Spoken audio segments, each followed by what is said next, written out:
the same influence on a good or bad process. And when you have a culture that is all pushing towards the same end goal, then, and you empower them with the ability to speak up, then everybody constantly improves the process. They're constantly working to make it a little bit better, a little bit better, a little bit better. And that just becomes what we do.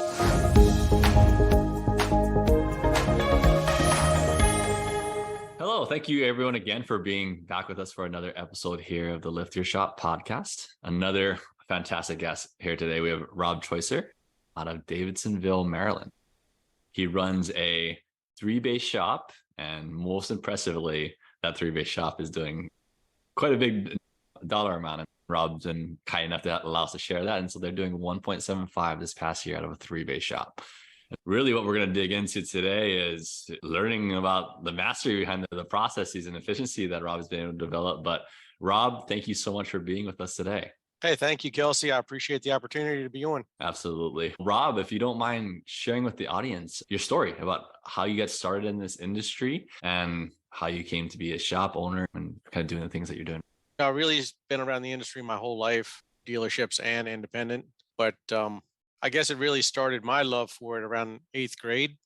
And my 8th grade science project was number 1 cylinder off of a Honda CVC engine. So my science project was the internal combustion engine. And that really just stuck with me that I enjoy this. I enjoy learning about it. And then when I graduated high school, I had the opportunity to go to work for a Honda dealership under my stepfather. Okay. And he took me under his wing. I started out changing oil. And when I didn't have an oil change, I would work with him as his apprentice. Took every class that Honda offered me. Through my first 10 years in the industry, became a platinum level ASE master with L1, and ultimately was recruited to open a new Honda dealership as the shop foreman. Man, that's super cool. A journey of being an apprentice and having that connection with your stepfather. So I'm sure that was a very special one as well. It really was. Yeah. So then in terms of then now that you're a shop owner, did it always start in the current location? And let's take a step back. I apologize. I never even shared what the shop name was. So the shop name is Choisser Imports, for those wondering, out of Davidsonville, Maryland. But in terms of the shop, it's actually Choisser Automotive Services. We started out as Choisser Imports, and then we grew to Choisser Import Auto Services because everybody wanted to know what we were importing.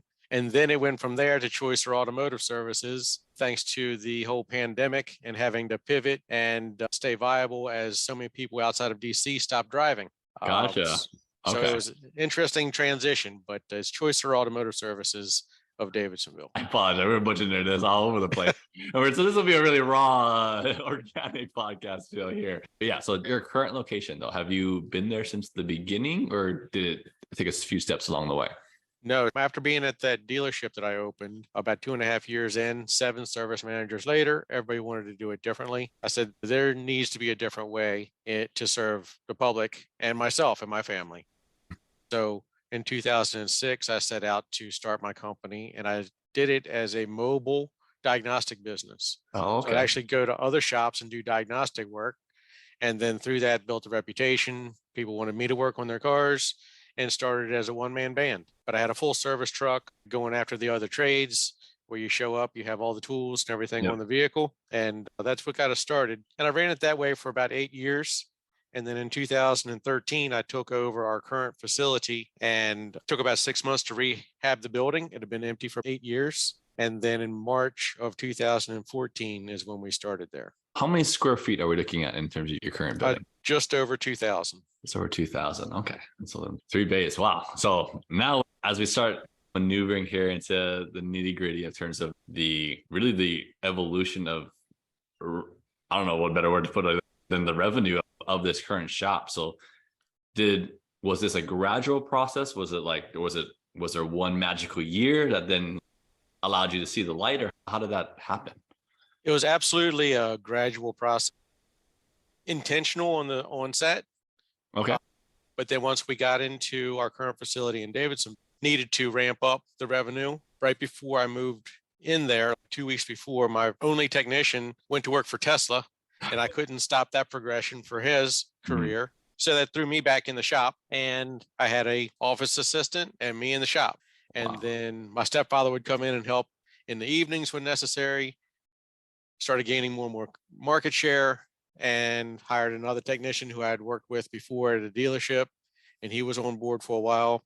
But it started out very slow. Mhm. And the more it was really recreating the business when we moved into that brick and mortar from my home shop.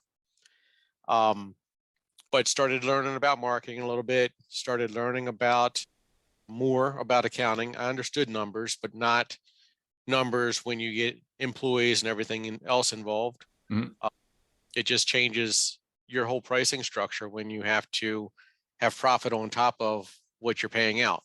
Yeah. But my first revelation in business was I had an opportunity to go to a program with Goldman Sachs, which is called 10,000 Small Businesses. And that was one that really opened my eyes to the vast opportunity in business, so much larger than what I envisioned in this 3 bay store in Davidsonville.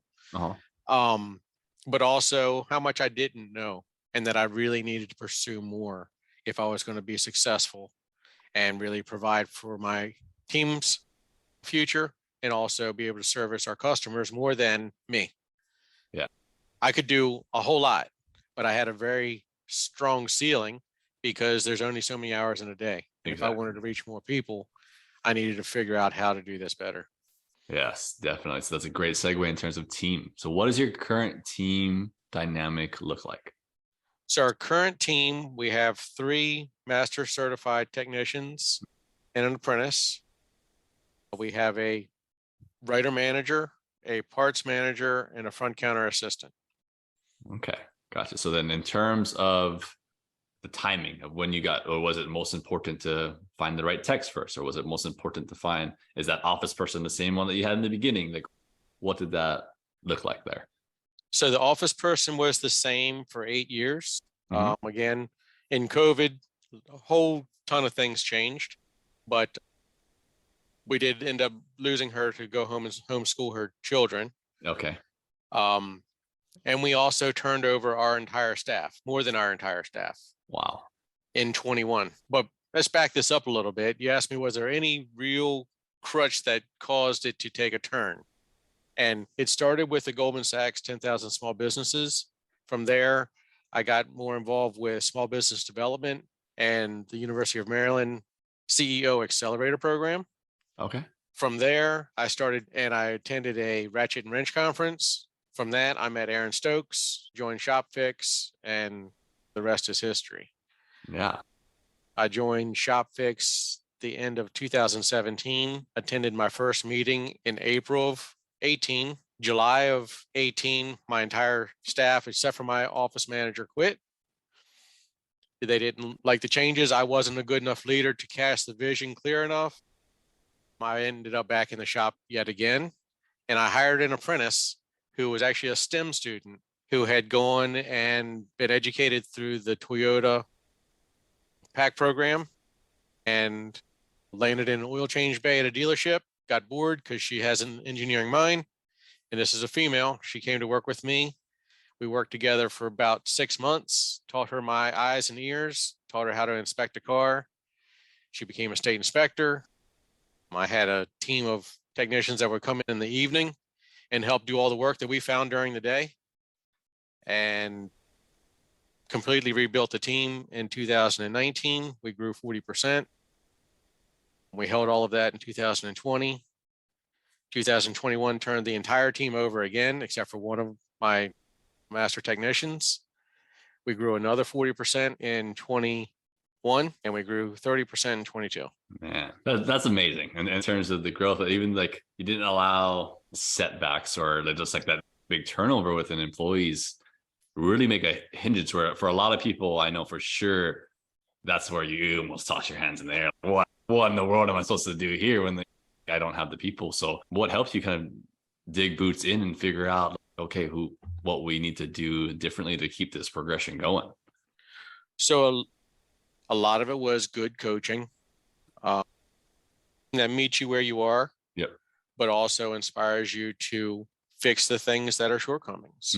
The biggest thing is you have to grow in your leadership, in your communication, so that you can cast your vision clearer. As you cast your vision clearer, the right people start to join your team. It's almost like a magnet. Yeah. And we've always been very clear with our customers, but not necessarily as clear internally. Mm-hmm. And when you develop those communication abilities, then you're able to really rocket ship this forward. But it all comes from getting appropriate coaching that resonates with you, that you're humble enough to absorb. Are you coachable? And then stick to your guns. You'll understand your why. Simon Sinek's Start with Why. Yep. I had Love to the book. understand my clear why. I'll never forget my first conversation with Aaron. And he said, I don't necessarily agree with all that you're doing, but I'll help you make it the best that it can be.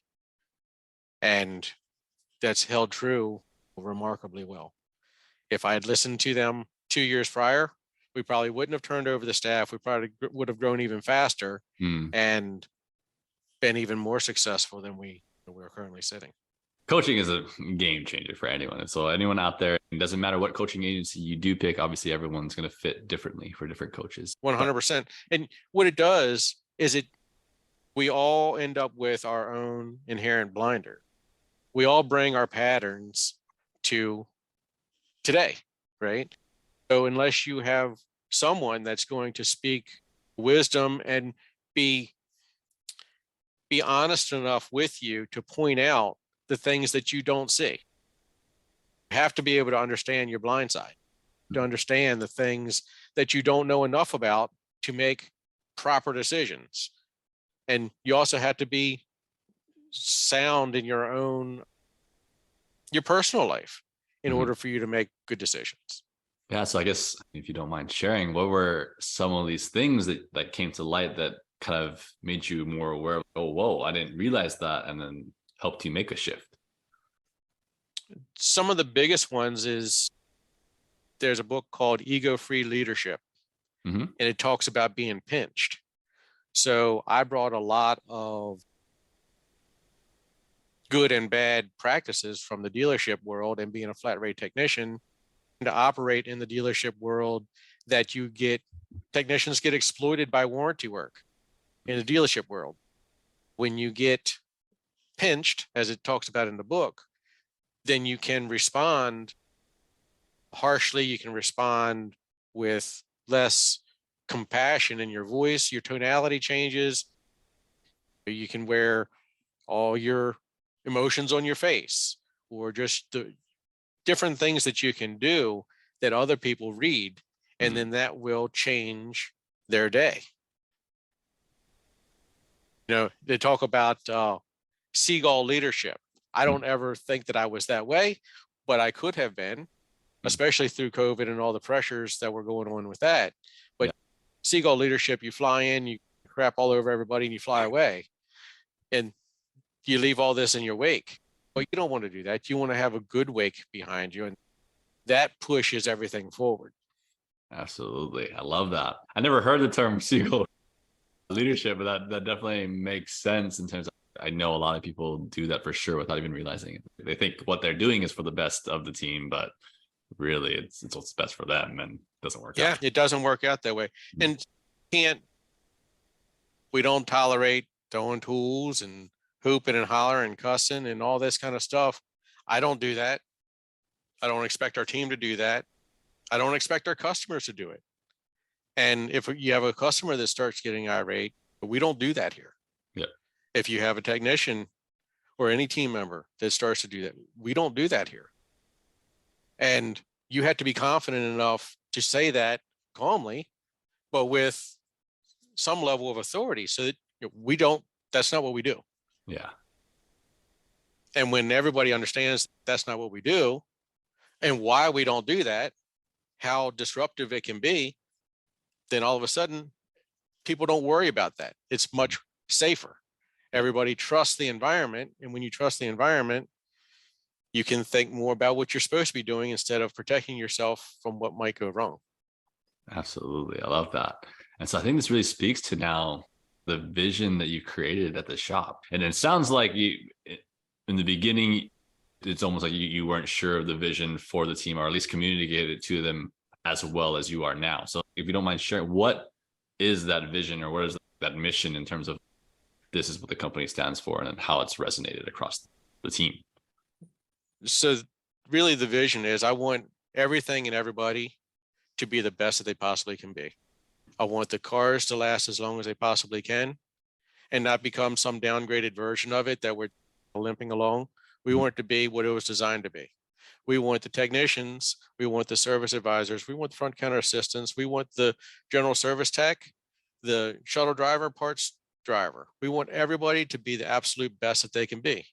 We want the customers to have the best experience with vehicle ownership that they can possibly have.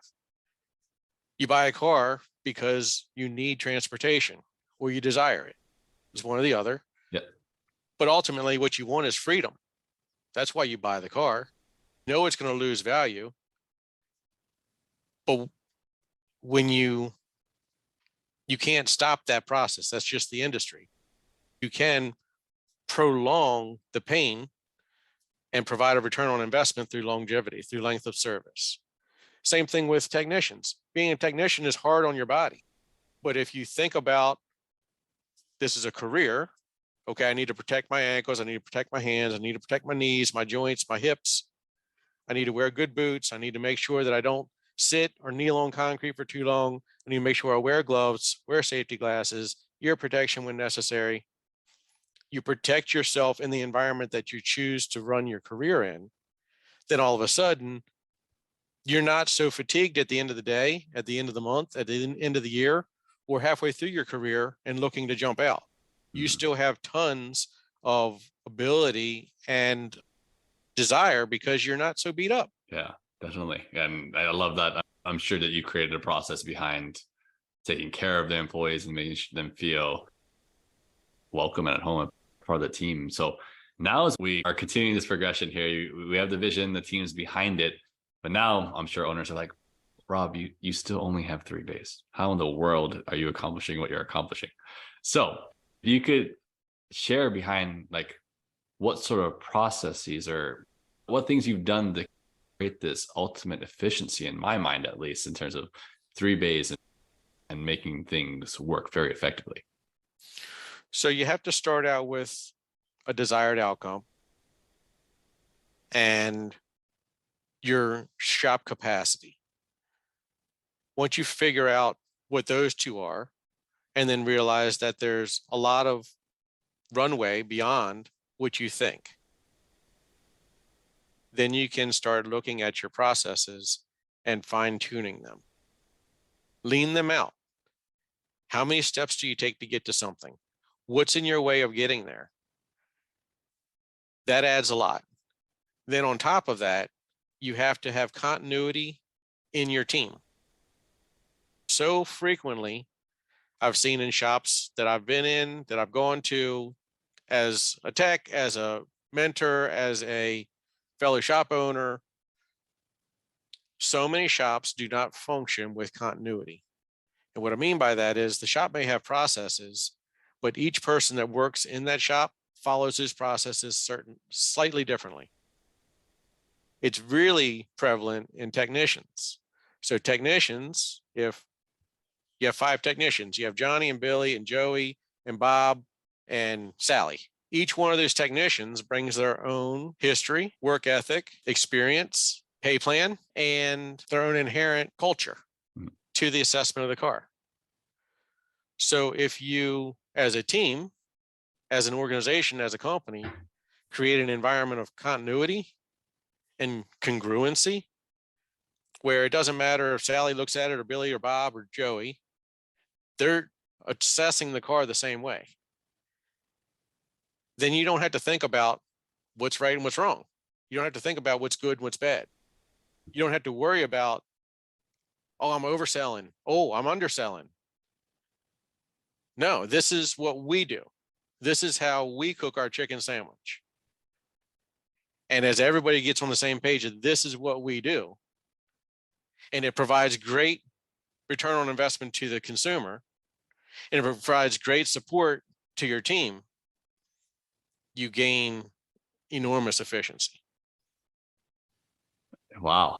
So in terms of deciding like what that simplified process would be, how did you go about determining like, yeah, this is our simplified process that will work. When I had to go in and teach an apprentice and still run $100,000 a month shop with me, an apprentice, and a couple guys coming down in the evening, because I didn't want to lose any of my front staff. You have to, okay, how do you teach somebody your 30 years of experience? You have to give them parameters.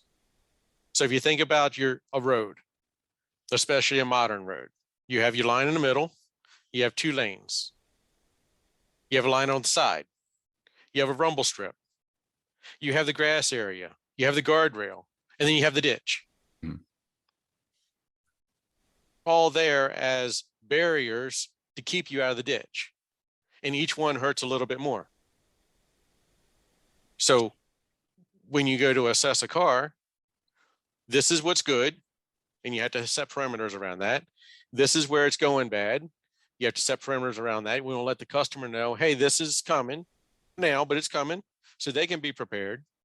Then you hit the rumble strip or this wear indicator on the brake pad. Okay, now we have an audible and a tactile vibration coming from the rumble strip. We don't like that. It keeps us off the guardrail. If we still ignore it, now we're into the guardrail. If we ignore the guardrail, then we're in the ditch. And you teach your team and get them to help develop, okay, what's good and what's bad in our shop? How do we assess what's good and what's bad? If you take it back to emergency services, so I'm a former EMT, advanced EMT, you have protocols. If you get to a scene, which every scene's different, just like every car is different that comes into your shop. Every accident's different, every sick person's different, every fall's different. They have similarities, but they're all different. Each car is different, so we have to make our assessment of those cars as the same as possible. Yes. Just like in assessing a patient. You take that all the way back to your digital vehicle inspection or your inspection process of any shop. That's going to the doctor and they take baseline vitals. They take your weight, your height, your blood pressure, and your temperature. Baseline vitals. We always check lights, battery, your check engine light, and tire pressure, including the spare on every single car. It's baseline vitals. And then from there, we go a little bit deeper. We do the rest of the inspection. In the car, outside the car, under the hood, under the car, all of a sudden you cover the car. When you do a medical assessment on a trauma patient, you go through the exact same steps. They're just called different things. But there's a standard practice to it. That way, Johnny, who's a EMT, or Jane, who's a paramedic, the baseline assessment is the same. If you bring your car to my shop and our most senior technician or our general service technician looks at your car, the baseline vitals are going to be taken the same way. Just if a paramedic looks at it, an ER doctor, or an EMT. I love that. And that's so wise. I'm sure a lot of people don't think about even creating that process. And so in terms of how long does this basic, like the essentials, how long do you have that mapped out for it taking for any individual on your team on average? How long does it take to do that baseline? Because I'm sure behind like your 3 bays, time becomes a big importance. And so I'm guessing you have an idea it should take this long to do this, and the car will thus be in the bay for this long, and so on and so forth, or is it different than that? The assessment takes 15 minutes to 30 minutes. Okay. And, we call it an assessment. Some people call it an inspection. You can even call it an evaluation. But then from there, it takes what it takes. Yeah. But when you have good processes in place, you can do each one of those processes a little bit more efficiently. The 2-second lean is a big study for people to think about when they're trying to get bay efficiency. Does each bay have what it needs? Does each technician have the training they need? Does each customer have good flow through the shop? What's your key to key process from when the customer drops off the key to when the customer gets back the key? In reality, all this is a relay race, but nobody can miss a step. Nobody can not show up for their leg of the race. If they're not there that day, that leg still has to be run. So somebody else on either side of it has to pick up the baton and run with it. And you can't drop it or else the customer loses. If we're all working for the customer to win, knowing that if the customer wins, we win, then everybody is on board for running this race as hard as they have to. And then we keep our hours curtailed because we want to work to go home to have a life. We don't want to just work 24/7 because we all know that you can work 24/7, 365 in this industry. That's the retail side of it has made it that way, but it doesn't have to be. Yeah. And if you try to run that way, you're going to burn your people out. And then on Monday, when they come back in, they're not going to be refreshed. 100%. So in terms of then them, like when a new person comes on board, and then obviously there's a training period, they have to learn your processes and make sure they're bought in. About how long does that take? Are you the one that's sitting down with each one individually, or do you, at this point now, do you have people that they already are bought in, so they're the ones that then teach the people? What does that look like for you? So initially I go over, these are our criteria. Do you understand why we might do this? That's just on the initial interviews. And then past the initial interviews, they interview with our entire team. All the technicians get together with the technician, and a manager gets together with them. And this is what we do. This is why we do it. This is what it means for you. The people that have joined our team have been 100% up to speed within 2 weeks. Wow. Performing at the same exact level as people that have been with us for 4 years. Man, that is amazing. That's pretty quick. So do you have a book that like they just flip through and these are the steps that they need to be able to do that? Yep, you're good to go. Or is it just, has it become more innate now with the rest of your team being able to train this person? It's very much innate in the culture. Yep. But also in just the way things are laid out. And then we have a few simple documents that are laminated. Everybody gets those in their hire packet. Everybody gets those laminated on their toolbox when they get there in the morning. And then it just falls into place. We discuss why we do it. They see the effects of doing it. Mm-hmm. And all of a sudden, the consumer, the customer, the guest, however you want to label your people that are privileging you with their attendance to your business, it's seamless to them. I told you, we turned over the entire team. And to our customer base and new customers, it was seamless. Mm-hmm. Everything they read about us, everything they saw about us, everything they anticipated from what they read, saw, and heard, they experienced when they walked in the door. It's all about the people, but the people empowered with a process, it's very transparent and easily duplicated. Yeah. Obviously easier said than done. What you've done, I know. So a lot of owners are going to be like, Rob, I still don't know. I don't know how you're doing this.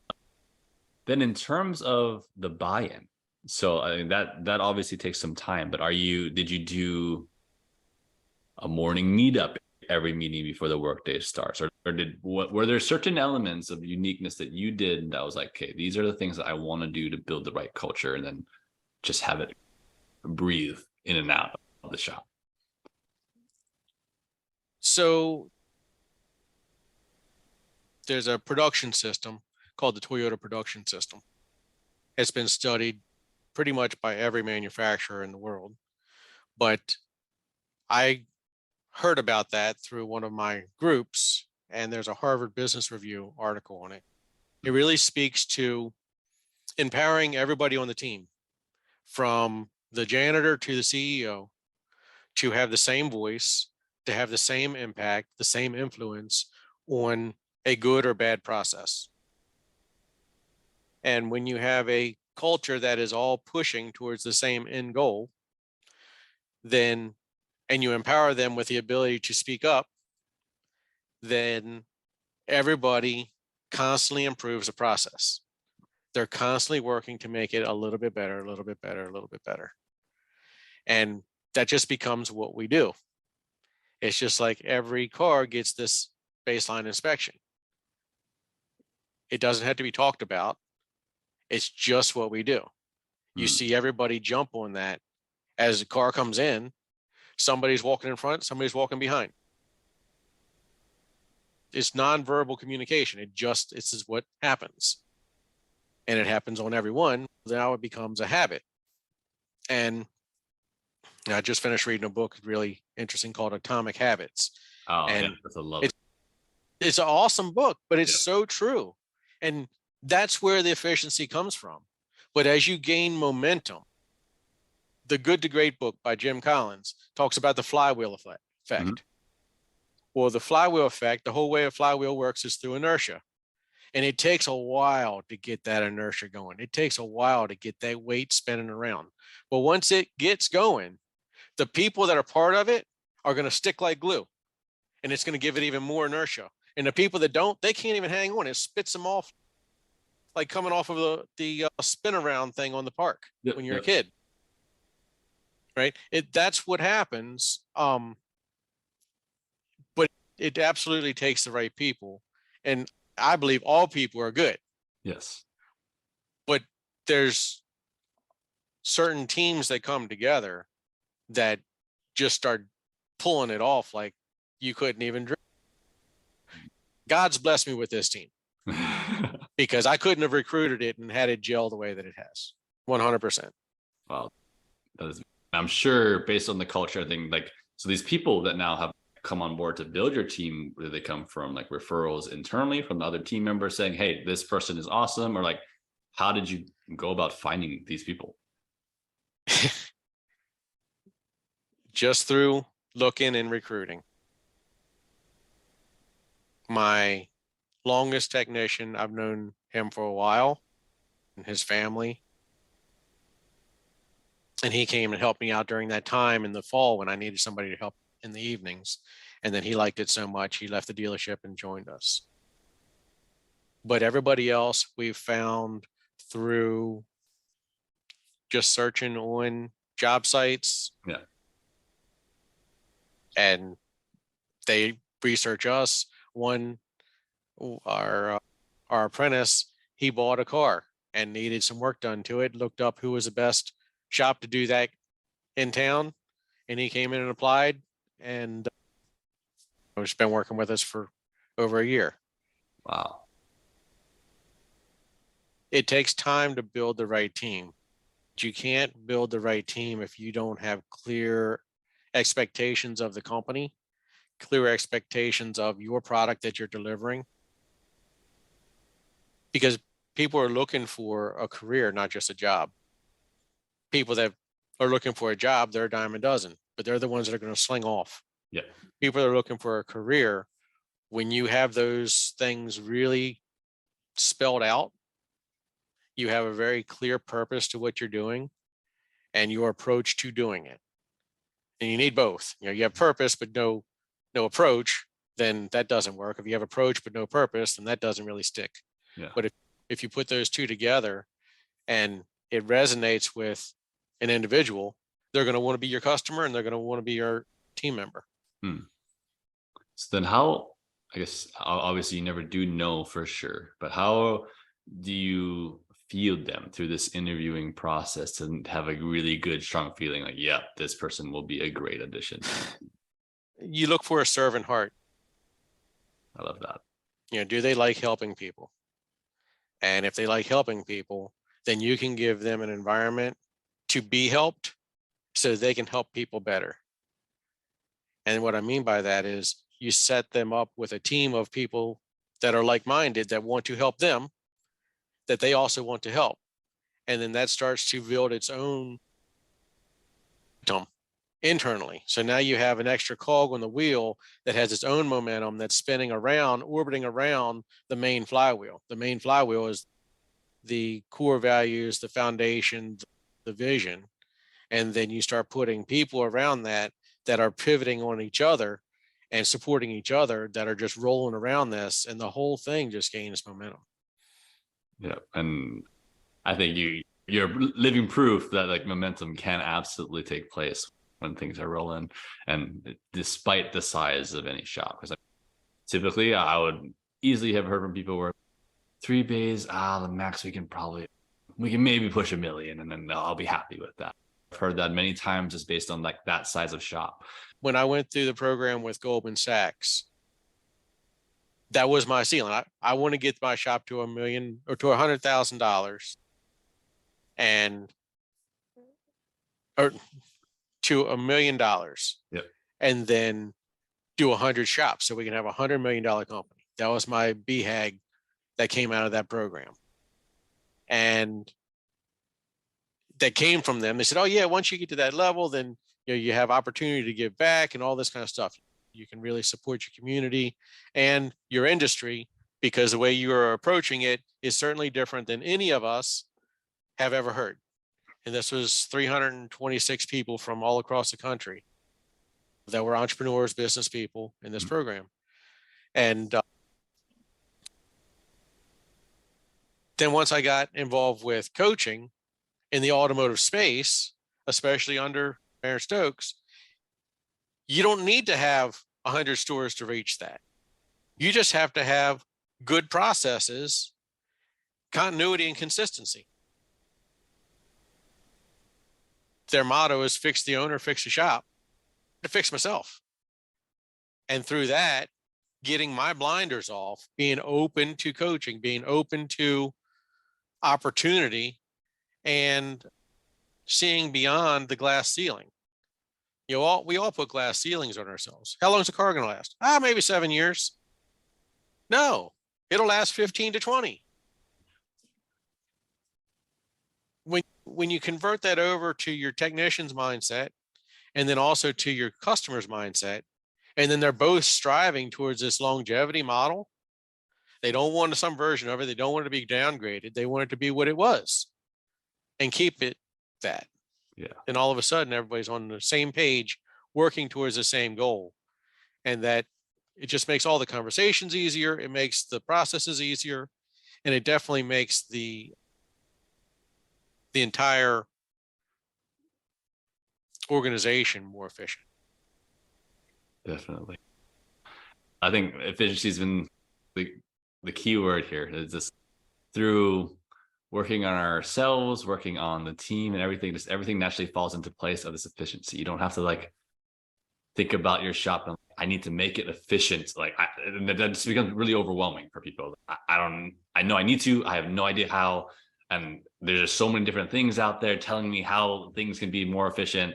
And I just don't know where to begin. But I think you've said it well, where it's like you need to humble yourself to like work on yourself. And once you work on yourself, you'll be able to work on helping other people too. And that kind of progression starts to take place. And then you create this wheel to even have people jump on it to begin with. And then from there, people will weed themselves in or weed themselves out. And you have to be willing to step back to move forward sometimes. Like I said, I went back in the shop. I had to. Yeah. And through that process, I developed this pattern of how do we look at cars? How was I so efficient as a technician? How were all my customers so successful if I worked with them and happy about it? Mm-hmm. Oh, if it was this, it was this. If it was that. And I documented all of that. And then once it's documented, then you can present it to your team and say, this is what I'm thinking that we need to do. And it was very successful for me. What do you think? And you talk through it. Because if you talk through it ahead of time, if you are prepared ahead of time, then you don't have to react when you're faced with whatever obstacle you're faced with. You can't prepare for everything, but you can be prepared for anything. If that makes sense. Yeah, no, absolutely. That makes 100% sense in terms of just, yeah, I guess I can't put it into good words here. But yeah, it definitely makes sense in terms of what you're saying. Yeah. So I really appreciate a lot of the feedback that you've been able to share with us here today. And it sounds like you're a big book reader. So I would love to hear if you had one book recommendation for a shop owner out there. What would be that book for them? There are so many, I know it's a hard question. but I think for a technician becoming a shop owner, a really good book is the E Myth. So capital E Yep. Myth by Michael Gerber. Yep. And the premise of it is just because you know how to fix cars doesn't mean you can run a business that fixes cars. And when you read through that book and realize there's a lot that I don't know, it doesn't matter how good a technician I was. If I'm going to be a business owner, I need to learn business as well as I knew cars, and then attract the right people that know cars better than I ever could. Absolutely. No. That's if you want to be a business owner. But if you want to be a technician, that's great. You can even still be a business owner, but you then have to hire people that are more educated through experience and maybe even formal education that can run the business. Because if you try to do both, you're always going to have limitations that are less than your potential. Absolutely. Like that. You never want to go out with spare potential. Yeah, I have that book on my shelf right here, but it is a fantastic book for those that haven't read it. It allows you to just take a step back and realizing like, hey, as a business owner, you don't know everything just because you've been in it the whole time. You were a cog in the wheel to begin with. So, oh no, I know how to manage the whole process then. No, there's so many different factors that goes into it. So then it's about coming back to where you just humble yourself to be able to take some things in that you probably didn't realize before. And well, I was a main proponent before of like self-help books. I'm like, why do people need self-help books? You can figure things out on your own. But no, there's so much where you can learn from just reading a simple book. And it just, Yeah. Leaders are readers. And every book leads to another book, which leads to another book. But ask. Where I'm very fortunate to be right outside of Washington, D.C., I have a lot of exposure to military officers, high ranking military personnel, government personnel.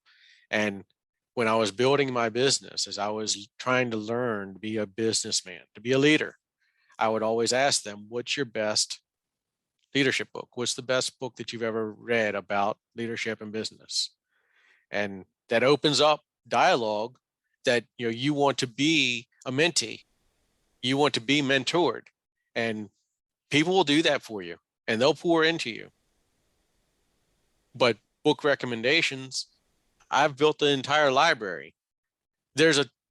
I could go back through and read them all. There's some that I haven't had an opportunity to read, but it's still planted a seed to where I'm always growing. You have to be a lifetime learner. You have to always understand that there's more to know, but knowledge is only effective if it's applied. And growth and success comes from the application of knowledge, not just the knowledge itself. and just dropping all kinds of wisdom for us today. I really appreciate it, Rob.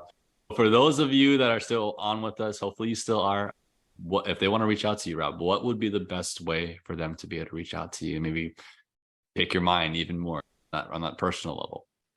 So my email address is rob at choisserimports.com. It's CHOISER imports.com. Please send me an email. I'm happy to connect with anybody. And I'm also on Facebook. I'm not on Instagram and all that other kind of stuff, but you can find me on LinkedIn or Facebook. Perfect. Rob, again, thank you so much for being with us today.